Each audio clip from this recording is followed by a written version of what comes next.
أما بعد فأعوذ بالله من الشيطان الرجيم بسم الله الرحمن الرحيم إن إبراهيم كان أمة قانتا لله حنيفا ولم يك من المشركين. حضرات علماء کرام، حفاظ عظام و معزز حاضرین، قرآن عظیم کی ایک مبارک آیت میں نے آپ کے سامنے تلاوت کی، جس میں اللہ تبارک و تعالی ارشاد فرما رہا ہے کہ بے شک ابراہیم علیہ السلام کسی ایک شخص کا نہیں بلکہ پوری ایک امت کا نام، اور وہ اللہ کے عبادت گزار تھے، تمام باطل طریقوں سے ہٹ کر ایک حق طریقے کے اوپر قائم تھے، اور وہ شرک کرنے والوں میں سے نہیں تھے۔ اللہ تبارک و تعالی نے یوں تو قرآن عظیم کی ایک ایک آیت میں بے شمار معانی کے ذخیرے جمع فرما دیے ہیں کہ اگر کوئی علم والا ایک آیت کے متعلق اس کی تفصیلات بیان کرنا شروع کرے تو نہ جانے کتنے زمانے لگ جائیں اور وہ اس کی مکمل تفسیر کا حق ادا نہ کر سکے۔ حضرت علی کرم اللہ وجہہ ارشاد فرماتے ہیں کہ اگر میں سورہ فاتحہ کی تفسیر بیان کروں تو علم کے گٹھل تیار ہو جائیں گے۔ اس مبارک آیت میں اللہ تبارک و تعالی نے یہ نقطہ بیان فرمایا کہ دنیا میں انسان مختلف قسم کے ہوتے ہیں۔ کوئی آدمی تو ایسا ہوتا ہے کہ آدمی کہلانے کے لائق نہیں ہوتا، کوئی آدمی ایسا ہوتا ہے کہ اس میں کچھ آدمیت ہوتی ہے اور زیادہ تر بیکار کی باتیں بھری ہوئی ہوتی ہیں، اور کوئی آدمی ایسا ہوتا ہے کہ واقع میں کامل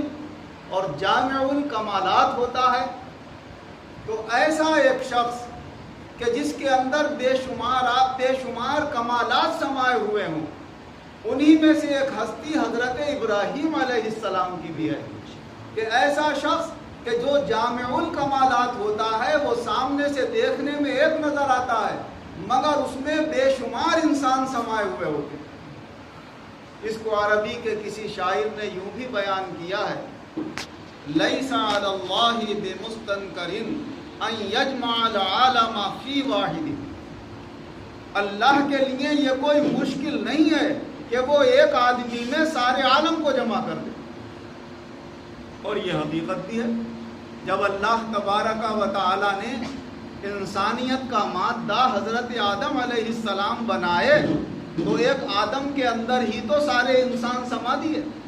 اور وہ اپنے اپنے وقت میں ان کی پشت انور سے منتقل ہو کر سلسلہ بسلسلہ عالم کے اندر پھیل گئے، اور آج کروڑوں اور اربوں کی تعداد میں یہ انسان ہیں۔ یہ انسان سب سے پہلے کس کے اندر سمائے ہوئے تھے؟ حضرت آدم علیہ السلام میں سمائے ہوئے۔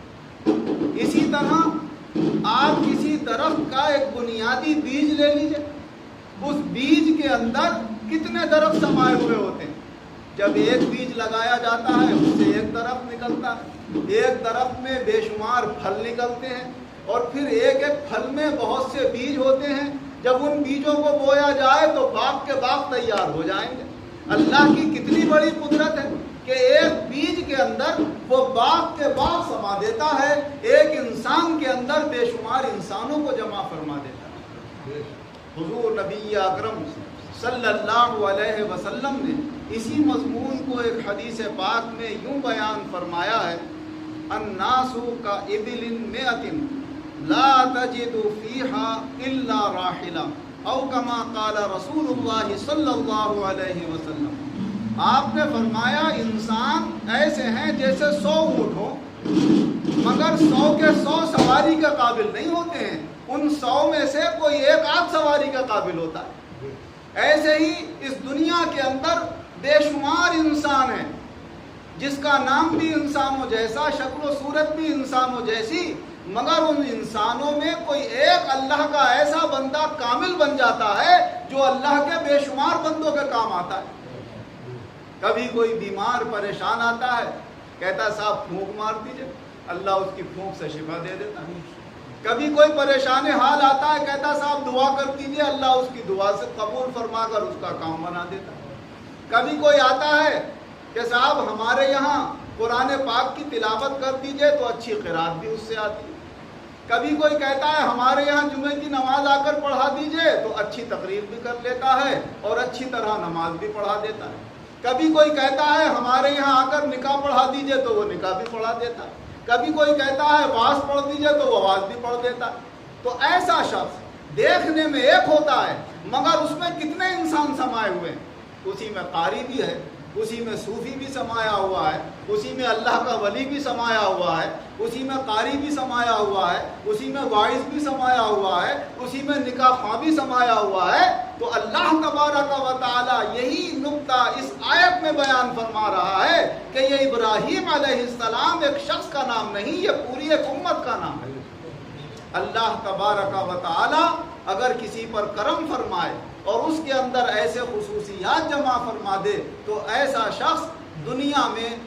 سینکڑوں سالوں میں کبھی کبھی پیدا ہوتا ہے، جیسے 1000 سال میں پیدا ہوئے حضرت مجدد الفسانی شیخ احمد فاروقی سرہندی رحمۃ اللہ علیہ، تو اللہ نے ان کو ایسا کامل بنایا کہ ایسا کامل روز پیدا نہیں ہوتا، سالوں میں پیدا نہیں ہوتا، 1000 سال لگ جاتے ہیں ایسے شخص کو پیدا ہونے۔ اسی لیے کسی شاعر نے یوں بھی کہا ہے کہ 1000 سال نرگس اپنی بے نوری پہ روتی ہے، 1000 سال نرگس اپنی بے نوری پہ روتی ہے، بڑی مشکل سے ہوتا ہے چمن میں دیداور پیدا۔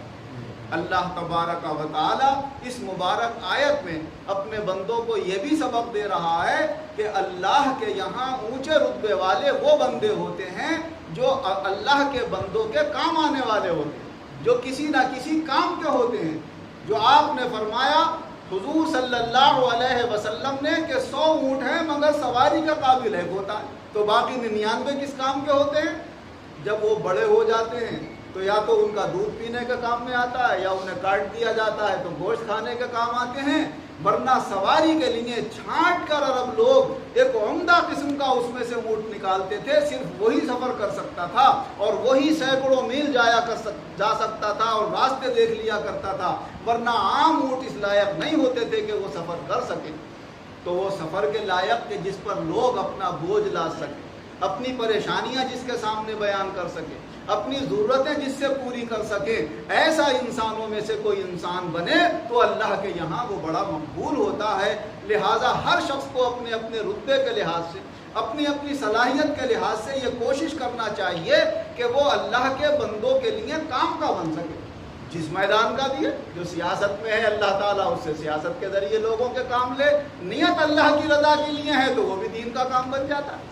جسے اللہ تعالیٰ نے علم دین عطا فرمایا ہے اس سے اللہ کے بندوں کی یوں خدمت کرے، جسے اللہ نے مال و دولت عطا فرمایا ہے وہ اس کے ذریعے سے اللہ کے بندوں کی مدد کرے، جسے ڈاکٹر اور انجینئر بنایا ہے وہ اپنے میدان سے اللہ کے بندوں کی مدد کرے۔ اللہ کے بندوں کی جو مدد کرنے والے ہوتے ہیں وہی ایسے انسان جامع اور کامل ہوتے ہیں کہ دیکھنے میں وہ ایک نظر آتے ہیں مگر ان میں بے شمار اللہ کے بندوں کی صلاحیتیں جمع ہوتی ہیں، تو اللہ تعالیٰ انہیں ایک شخص سے نہیں بلکہ ان کو ایک امت سے تعبیر کرتا ہے۔ جیسے اللہ نے اس آیت میں فرمایا ان ابراہیم کان امتن، ابراہیم علیہ السلام پوری ایک امت کا نام ہے۔ اللہ تبارک و تعالی ہمیں اور آپ کو اپنے اس قرآن عظیم کا احترام بھی کرنے کی توفیق دے، اس کی تلاوت کی بھی توفیق دے، اور اس میں جو ہمارے لیے اس نے سبق بیان فرمائے ہیں، نقطے بیان فرمائے ہیں، اللہ ان سے بھی ہمیں فائدے حاصل کرنے کی توفیق عطا فرمائے، اور جو یہاں قرآن عظیم رمضان المبارک میں تلاوت کیا گیا اللہ اسے قبول فرمائے۔ آمین وآخر دعوانا ان الحمد للہ رب العالمین۔